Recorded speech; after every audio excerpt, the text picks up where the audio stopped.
Umarangkada na ang unang gabi ng pagpapatupad ng extended operating hours ng LRT-1. Nilinaw naman ng pamunuan ng tren na ipatutupad lang ang 30-minute extension tuwing weekdays. Si Isaiah Mirafuentes sa sentro ng balita. Magandang balita para sa mga commuter ng LRT-1. Simula kagabi, extended na ang kanilang operasyon ng 30 minutes.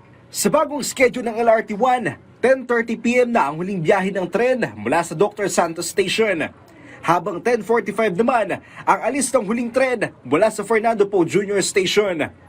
Ayon sa Electric Manila Corporation, walang magiging pagbabago sa oras ng unang biyahe ng mga tren. 4:30 a.m. pa rin ang alis ng mga tren mula sa Fernando Poe Jr. Station at Dr. Santos Station. Layunin ng extended operating hours na tulungan ng mga commuters na umuwi ng gabi, pati na rin ang mga nagtatrabaho sa night shift.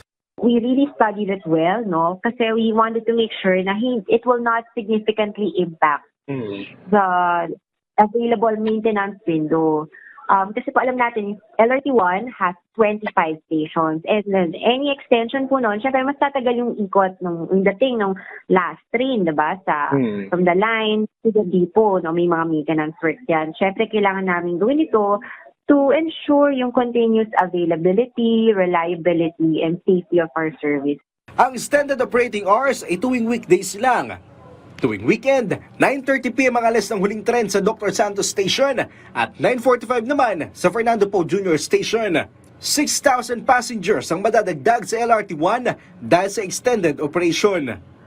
We will continue to monitor the situation, pero we assure them na we will implement initiatives to mitigate kung ano man yung magiging impact. Samantala, tuloy na ang dagdag pasahe sa LRT-1 simula sa April 2. 20 pesos na ang pinakamurang single journey ticket mula sa dating 15 pesos.